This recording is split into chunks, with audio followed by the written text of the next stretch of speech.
When you hear $38 trillion dollars in debt, your brain probably shuts off faster than when I ask one of my teenage kids to do their chores. But stick with me because behind the headlines is a twist most people aren't talking about.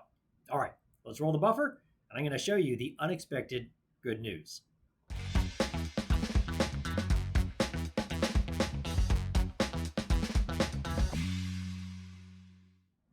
Hey, I'm Chris Hobart, the Wealthologist, and today, well, we're taking a walk on the surprisingly bright side of America's massive debt mountain. Yes, I said a bright side and 38 trillion in the same general hemisphere, right? Here's the deal. The US government's debt, it has exploded, now nearing a whopping 38 trillion dollars. That's not monopoly money, that's real and that's a scary number.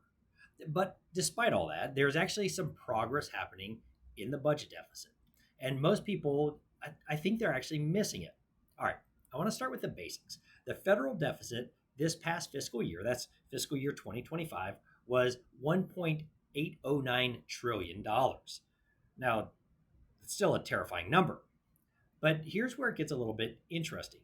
Compared to last year's 1.817 trillion, it's actually a small improvement, up about 8 billion. Now, it kind of sounds like pocket change, but not so fast. When you factor in quirks like calendar shifts and disaster related delays in tax payments, the real improvement is actually closer to about $150 billion. Now, we're not talking about peanuts now. That's movement. Plus, when you measure the deficit as share of GDP, it dropped from 6.3% to 6%. Now, that's like a diet where the scale finally starts to move in the right direction. But here's what's really important.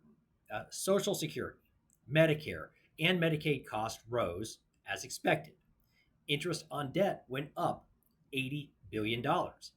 But spending outside of entitlements and weird EPA payouts, that actually dropped by $117 billion. Let me be clear. That never happens. Look, I'm not saying we should throw a parade, right? A 6% deficit is still too high to sustain long term, but it's a start. And in a world where every crisis leads to more spending, I gotta say, it's kind of refreshing to see some restraint sneak back in. Now, this matters to you because unchecked government spending eventually impacts taxes, inflation, and even the stability of the dollar. And while this progress, it's not going to fix the system overnight, it shows that with the right pressure, change can be possible. So here's your action steps. First, stay informed. Don't zone out when debt hits the headlines because behind the noise, there are shifts that affect your wallet. Also, push for accountability. Whether you're voting, writing your reps, or just educating your kids, demand smarter spending, not just louder politics. And also, I want to hear from you. Do you think the government will ever really get serious about controlling spending? Or is this just a temporary fluke? Drop a comment in the section below. And also, if you got time, please feel free to like, subscribe, and share this with someone who thinks the economy, well, it's all doom and gloom. All right, let's bring a little reality and a little optimism back to the conversation. Until next week, this is Chris Hobart signing off.